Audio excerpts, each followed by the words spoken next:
Yeah, hello everyone. A happy festive season coming up to everybody. Happy Christmas and Happy New Year to those of you who will be travelling, and please be careful. It's Andrew Kerr from Network Migration Services.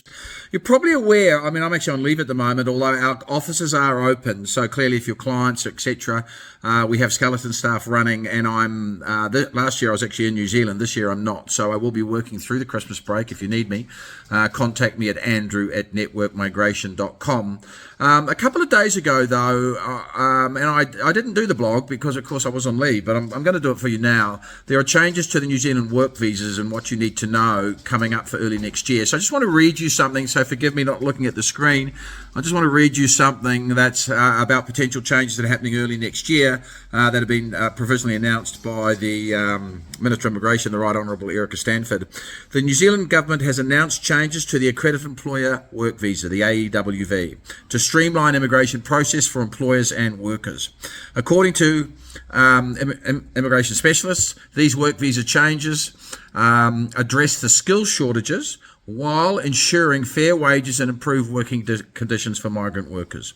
Employers will benefit from the simplified hiring procedures, while migrant workers gain longer stays, easier family reunification, and better job security.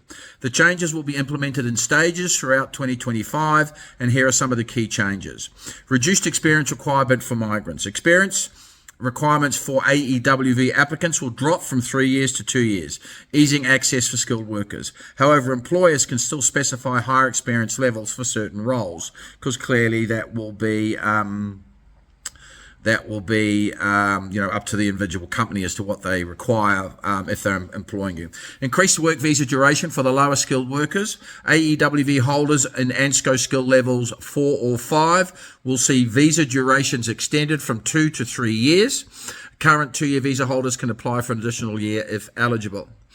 Removal of the medium wage requirement, yippee-yay. Employers will no longer be needed to meet the medium wage threshold for AEWV roles. Instead, they must pay market rates for the job and location. Current wage thresholds remain for residence applications. That's a big one, guys. New earnings thresholds for family inclusion. AEWV migrants must earn at least $55,844 a year. Which, if you're in my part of the world, rands, it's about 650,000 rand or just under, to bring their children to New Zealand. This updated threshold reflects cost of living concerns, but requires migrants to evaluate their ability to support the dependents. Okay? And then amendments to work and income engagement requirements. It's pretty much around ANSCO 4s and 5 roles. They must declare that they've advertised the jobs in good faith through work and income. The 21-day time frame for this advertising process will be removed. Greater working rights for interim visa holders. Doesn't really affect my clients that much, but from April 2025, interim visa holders will have expanded work rights, enabling smoother employment transitions while AEW applications are processed. Reduction in domestic workforce threshold for construction roles. For specific construction, the domestic workforce thresholds will drop from 35 to 15%, facilitating easier recruitment for overseas workers for critical projects. Again, that's a big one, guys. Implementation timelines. This is just going on to talk about some timelines. It's really not that important. The Accredited Employer Work Visa, now in its 3rd year, has evolved significantly. After initial challenges and concerns about migration exploitation, recent changes have addressed many issues, providing a balanced system that supports both employers and workers. Okay,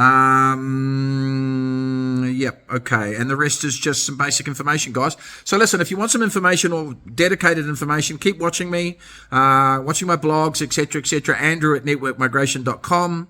That's my email address. And contact me if you want any information at all. As you're well aware, all our information we impart to our clients and potential clients, of course, is free. The only time you ever pay us fees is if you engage our services to help you with this process of migrating to either New Zealand or Australia.